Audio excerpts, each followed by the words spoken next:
Number 25 Baylor men's basketball lost to Arizona last night, 81-70.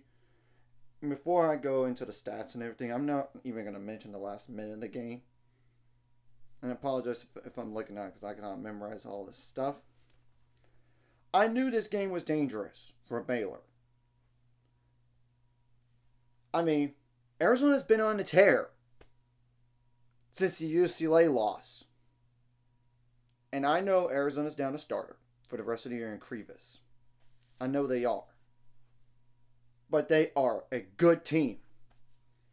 They're going to make the NCAA tournament, despite their poor non-conference. Like 6-5. I mean, Baylor was down 2 guys for this game. Langston Love, he's day-to-day still with the ankle soreness. While Jalen Celestine was actually available but unlikely to play due to an ankle. And you got to be smart about that situation on the injury front. I mean, and Baylor's struggling on the road this year. Look at the record. That tells you all about it. The first half was a disaster for Baylor, to say the least. Couldn't make shots, turned the ball over. Arizona made shots, got and beat them on the glass pretty bad. 42-19, Arizona was up at halftime. That's practically the game right there. And you know what's crazy is Arizona in this game was up by 27 points. Baylor fought back, I know, but it was a little too much to come back from. They scored 51 points in the second half. While Arizona scored 39 points. Simply put, you can't put yourself in that big of a hole to begin with to expect to come back to win a game like this. Especially on the road. You got their fans crazy for this game and fired up. You can't do that. I'm going to give them a pass for the Gonzaga game at Gonzaga game 1. Gonzaga returned a lot of guys. Baylor didn't. And it was essentially a road game, even though that's, quote, neutral site. But let's be clear, it was in Spokane. That's 15 minutes away from the basketball arena. From the basketball arena. And they lost to Tennessee when they had a bad first half like this. But it was coming off of an emotional and physical comeback victory against St. John's when they were down by that much, a ton of points the day before. I really do think Baylor men's basketball will be better down the line. They just need Jalen Celestine back. I don't know. Even if it's just him, I think the team is better. Langston Love, at this point, I don't know what to think about him. I know he could help. It's just he's just not been healthy all his career. And some people are going to criticize and say, come on, Langston. We need you, bro. It's not like he's trying to get hurt. It's no kidding about that. And we're going to have to wait and see what happens down the line. And I don't want to get too far ahead, like the off-season stuff. It's just, that's a TBD. You cannot rely on him being healthy all the time. You just can't. Okay, now, and another thing, Baylor's been bad on the road, to say the least. Look at the record. And literally, the first road win was against Arizona State. The game before, in overtime. When you're down 2 guys with essentially like a 6-man rotation. And yes, I know Jason Matsumoto played some. I get it. But not like a ton of minutes.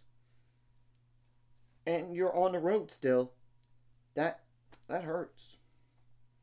Simply put. And this is in terms of percentages here. So, Baylor for the game, 48.2% from the field on 56 attempts, 30% on threes on 20 attempts. They need to make more shots overall in the first half, in my opinion, just to make it closer than this game and not to be down so much to begin with. 76.9% on free throws on 13 attempts. So, as you could tell, they shot the ball better in the second half. From the field at least. As you could tell. That was one of the big differences in getting 51 points right there.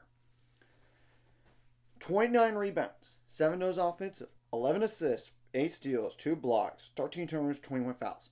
And of course, it did not help that Norchad Omier got 2 quick fouls in the first half. It did not help. And yes, I know he played with it later on, but you get the point. He would have helped.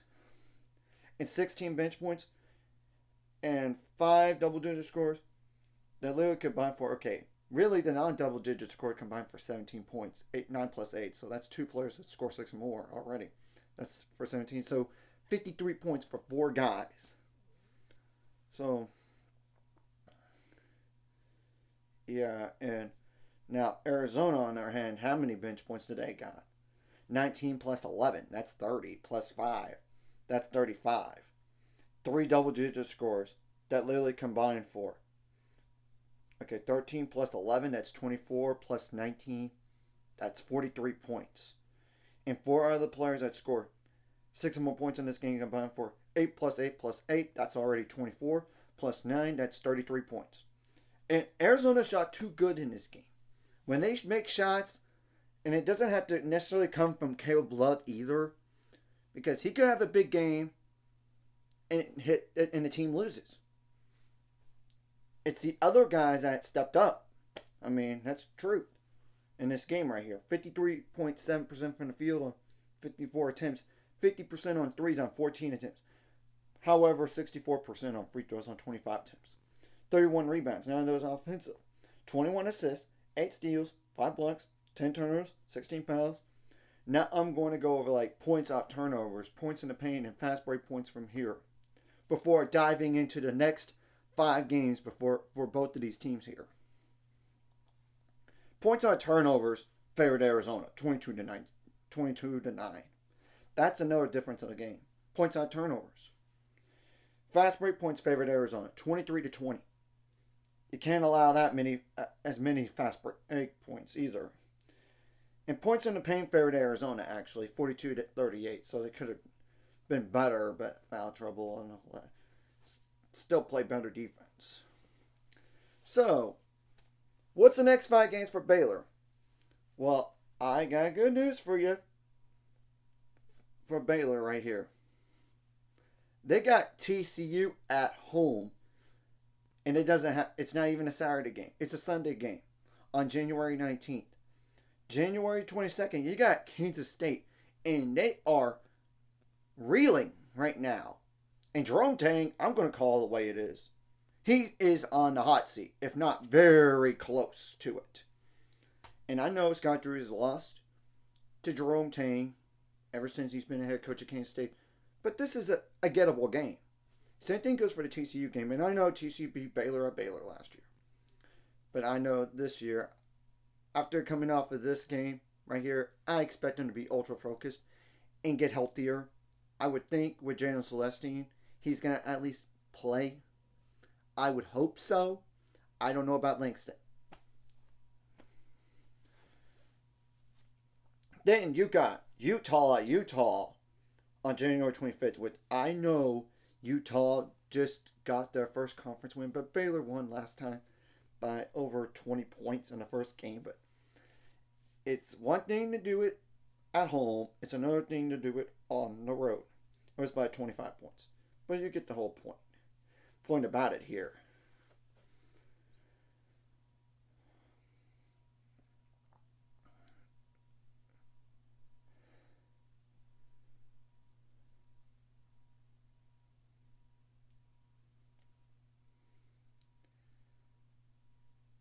Yeah.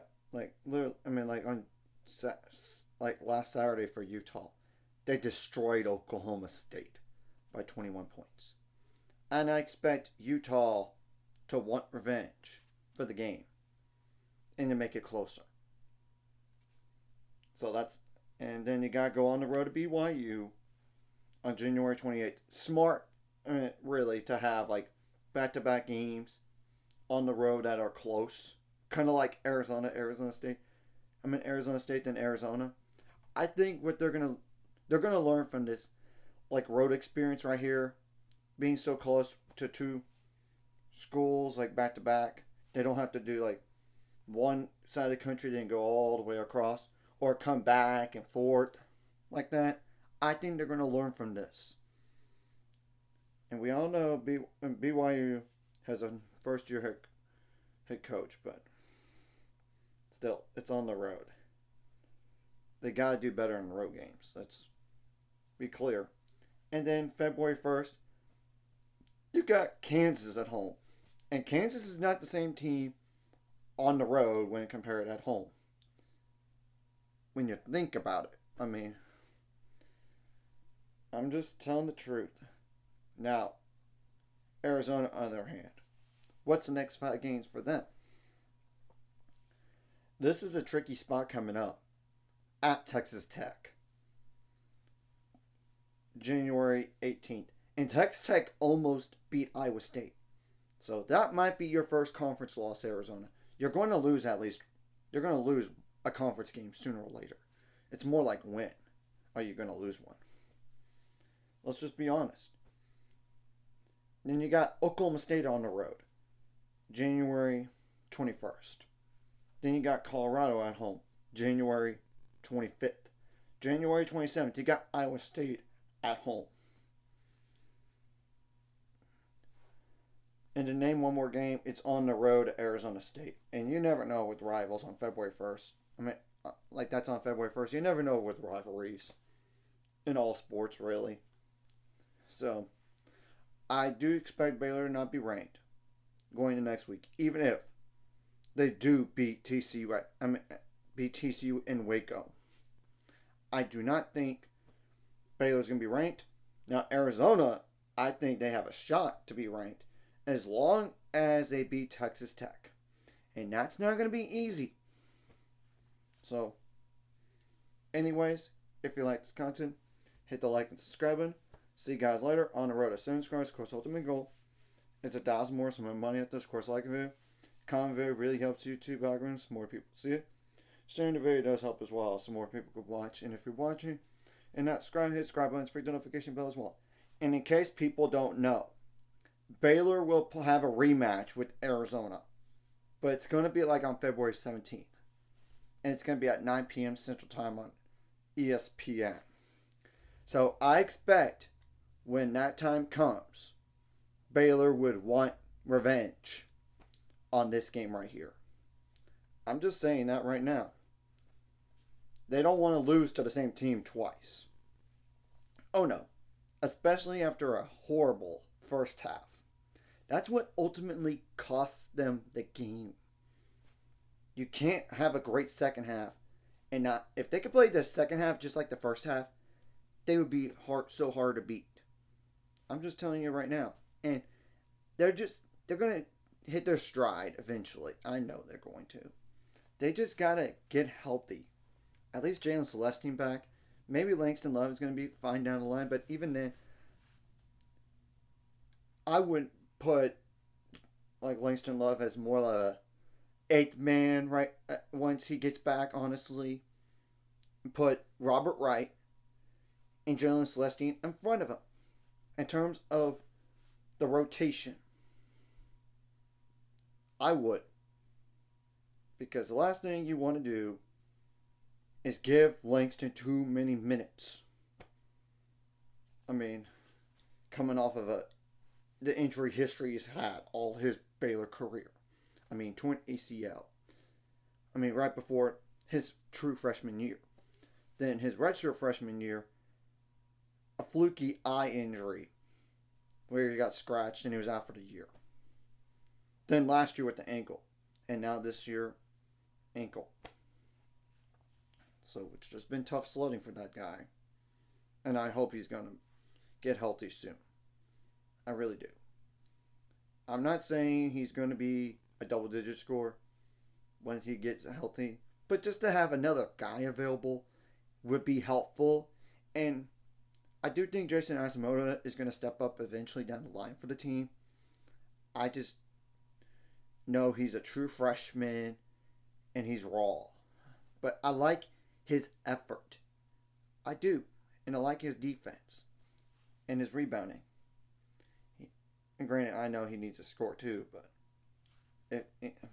that doesn't have to be his role as necessarily to score. Down the line, it has to be like throughout like his basketball career, of course. Okay, enough about this game. I'm gonna put this game behind me, and I expect them to play fired up for the next one, and a little ticked off, to say the least.